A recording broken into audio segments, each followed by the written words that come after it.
कई लोग कहते हैं शिव जी की पूजन में गंगा का जल होना जरूरी है।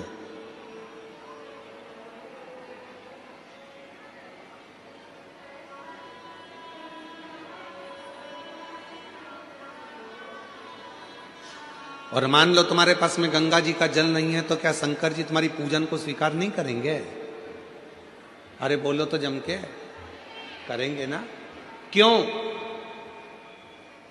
स्कंद पुराण में वर्णन आता है,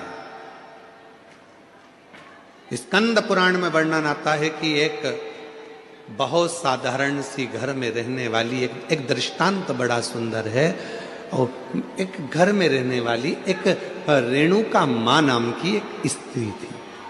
थोड़ा ध्यान से सुनना इस स्कंद पुराण के इस चरित्र को। रेणुका,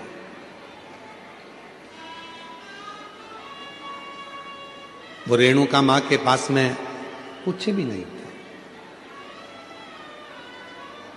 उसकी एक बेटी थी सुकन्या कर।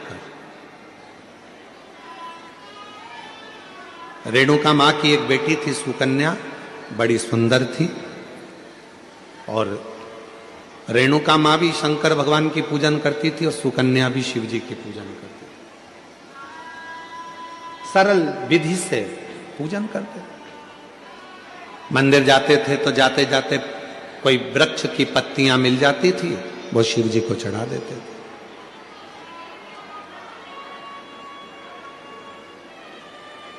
कोई फूल मिल जाता था, वो शिव जी को चढ़ा देते थे। और कई बार ऐसा हुआ कि रेणुका सुकन्या को कोई पत्ती नहीं मिली, कोई फूल नहीं मिला तो उन्होंने जल चढ़ा दिया। कई बार ऐसा भी हुआ कि सुकन्या और रेणुका को जल भी नहीं मिला तो उन्होंने 3 बार ताली बजा दी। कई बार ऐसा हो गया सुकन्या रेणुका को कि वो मंदिर भी ना जा पाए तो उन्होंने शिखर का दर्शन कर लिया। शिखर का दर्शन।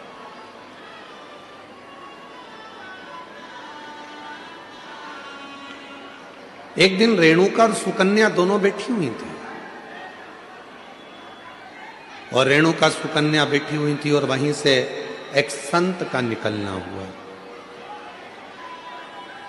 बड़े विरक्त संत थे, शंकर जी के परम भक्त थे वो भी। स्कंद पुराण का ये बहुत सुंदर दृष्टांत है, अपनी जिंदगी में उतारिएगा।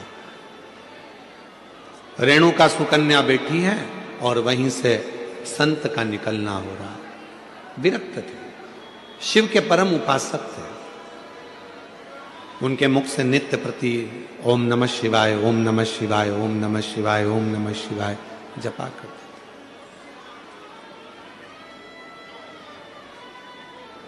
आज संत भिक्षा मांगने के लिए रेणुका और सुकन्या के घर पर पहुंच गए। आवाज लगाई, माता भिक्षाम दे, माता भिक्षाम दे, भूख लगी है, थोड़ा अन्न का भाग दीजिए। रेणुका सुकन्या बाबा की आवाज सुनकर बाहर गई। दरवाजा खुला, आसन दिया, बिछाया, बिठाया, जल पिलाया, अंदर से भोजन ला कर दिया। पूजा की तैयारी कर रही थी शिव मंदिर जाने के लिए सुकन्या, और बाबा की दृष्टि पड़ गई उस पूजन की थाली पर। और जैसे ही संत की दृष्टि पूजन की थाली पर पड़ी तो संत ने बात बात में पूछ लिया, ये पूजन में सारा साहित्य रखा हुआ है पर गंगा का जल नहीं है तो तुम्हारी पूजन शिव स्वीकार नहीं करेंगे। ये संत ने कह दिया रेणुका और सुकन्या से, आपकी पूजन में, आपकी पूजा की थाली में गंगा का जल नहीं है तो शिव इस पूजन को स्वीकार नहीं करेंगे। आप तो संत कहकर चले गए। सुकन्या की बुद्धि में वो बात बैठ गई और सुकन्या मां के चरणों में प्रणाम कर कर बोली कि मुझे गंगा का जल चाहिए, मुझे गंगा का जल चाहिए। बाबा कहकर गए हैं, संत कहकर गए हैं कि जब तक गंगा का जल पूजन की थाली में नहीं होगा तब तक शिव प्रसन्न नहीं होंगे, शिव इस पूजन को स्वीकार नहीं करेंगे।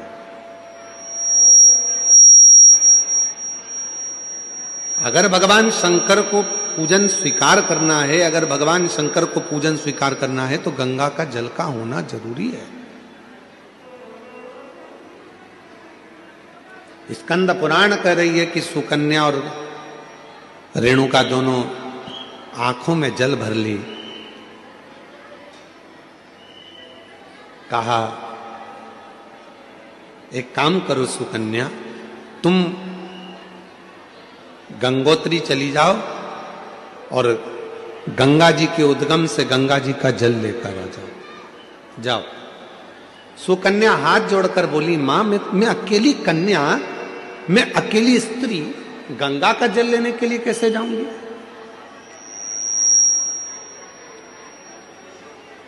शिव की पूजन सुकन्या ने भी बंद कर दी, रेणुका ने भी बंद कर दी।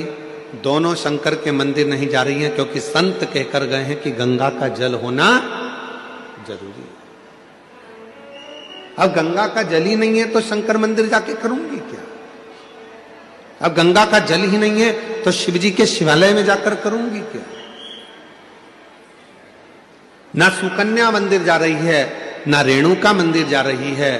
तभी मेरे ओघड़ दानी ने ध्यान दिया और आज भगवान शंकर का चेहरा कुछ उतरा हुआ था तो नंदी ने पूछ लिया, प्रभु क्या बात है, आज आपका मुख उतरा हुआ है,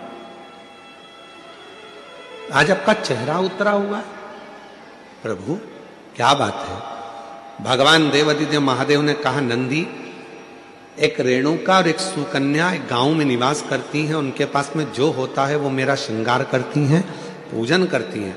एक संत भिक्षा मांगने के लिए आए थे और वो उनको ज्ञान देकर चले गए, उनको बताकर चले गए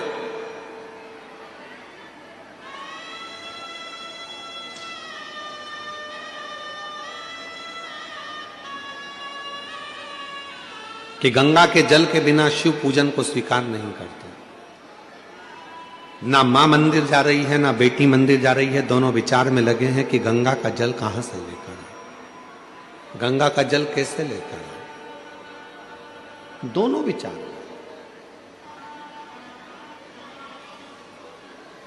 और उन दोनों के जल के बिना मैं फीका हूं। तभी भगवान शिव के पास से नंदी दौड़ कर गए, आप चिंता मत करो, आपका चेहरा उतरा हुआ देखकर, मुख उतरा हुआ देखकर मुझे अच्छा नहीं लग रहा। दौड़ कर गए नंदी और नंदी ने जाकर एक साधु का रूप रखकर पहले तो संत को समझाया कि गंगा का जल की मूलता नहीं, मूलता है शिव भक्ति की। जाओ जाकर सूचित करो। संत मानते नहीं थे तो नंदी ने अपना असली विग्रह धारण कर, बड़े बड़े सींग, बड़ा विराट सा स्वरूप नंदी का, बड़ा विराट सा स्वरूप।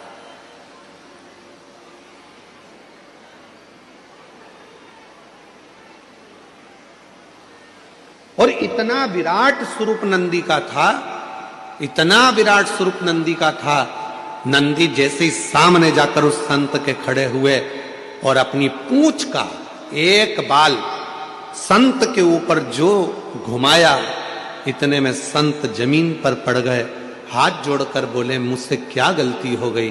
तो नंदी ने कहा, गलती केवल एक हुई है कि वो पूजन करने वाली जिस भाव से पूजन करती थी, जैसी मंदिर जाती थी, जो जिस भाव से पूजता था, उसकी पूजन तुमने बंद करा दी, केवल एक गंगा के जल के लिए।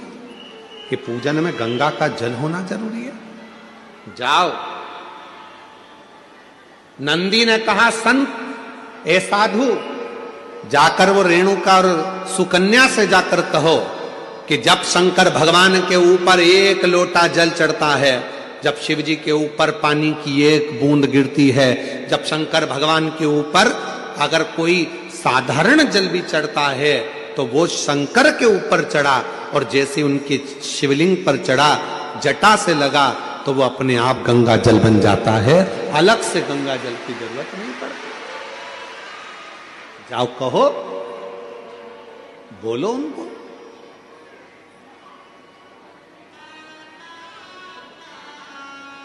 कहां से लाऊं गंगा, कहां से लाऊं यमुना, कहां से लाऊं गंगा, कहां से लाऊं यमुना, कहां से लाऊं सरयू आपार पड़ी रे। बोले तेरी सेवा हमसे ना बनी रे। शिव शंकर तेरी सेवा हमसे ना बनी रे। गंगा का जल मूल नहीं, मूल है आपके हृदय का भाव, हृदय का।